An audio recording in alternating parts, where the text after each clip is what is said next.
وہ لکیریں، اتنا سا انگوٹھا ہے، اتنے سے انگوٹھے میں کروڑوں اربوں لوگوں کے انگوٹھوں میں فرق رکھا ہے. یہ قدرت کر سکتا ہے اور کوئی نہیں کر سکتا. ارے یہ تو چھوڑو انگوٹھا، تمہارے جو فنگر پرنٹ ہیں، ایسے جو فنگر پرنٹ تم سے لیے جاتے ہیں، دنیا میں کسی دوسرے کے نہیں ہو سکتے. ارے یہ بھی چھوڑو، آنکھیں سب کی ایک جیسی ہیں، ذات ایک ہی ہے، مگر پاسپورٹ کے اوپر جو آنکھ کی تصویر لی گئی ہے اس جیسی آنکھ کسی اور کی نہیں ہے. آپ امریکہ چلے جائیں، برطانیہ چلے جائیں، کہیں بھی چلے جائیں، وہ تصویر دیکھیں گے اور اس کے اوپر وہ کریں گے، وہ کہیں گے یہ آنکھیں تمہاری ہیں. اور اگر تم کسی اور کی تصویر لگا کر آئیں گے تو وہیں پکڑ کے وہ ہتھکڑی لگا دو اس کو، یہ پاسپورٹ ہی اس کا نہیں ہے.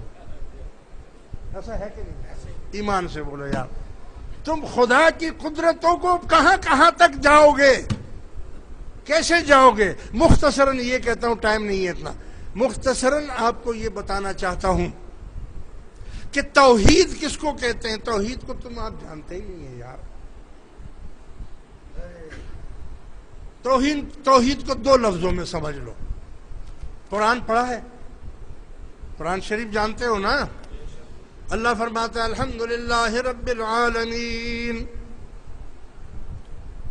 تمام تعریف اللہ کے لیے ہے. کون سے اللہ کے لیے؟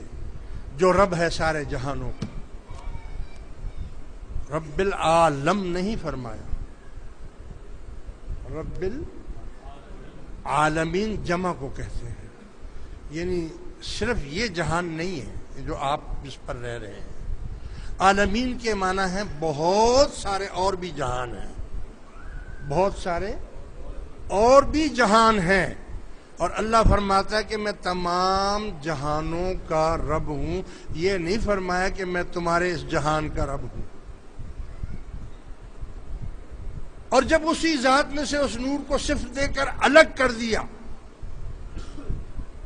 اور کہا کہ اب جو کچھ بنے گا خام مال یہ ہے، خام مال یہ ہے، اس میں سے پرزے بناتے جاؤ، جتنے بناتے جاؤ.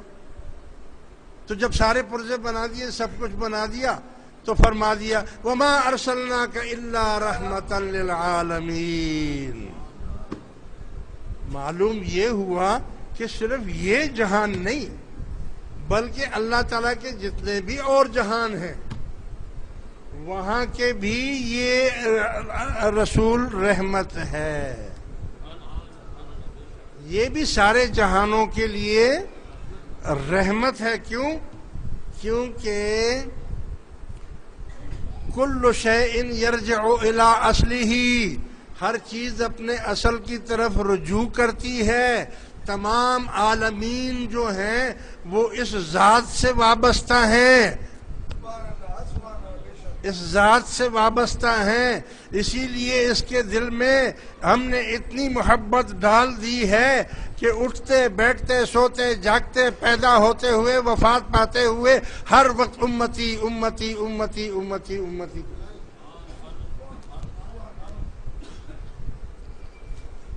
آپ میرا مطلب سمجھیں؟ تو وحدت کے معنی کیا ہے؟ اصل میں آپ کو یہ طریقت کی باتیں بتا رہا ہوں، شریعت کی نہیں ہے یہ باتیں. اعظم یہ ایک رمز و کنایا کی بات ہے.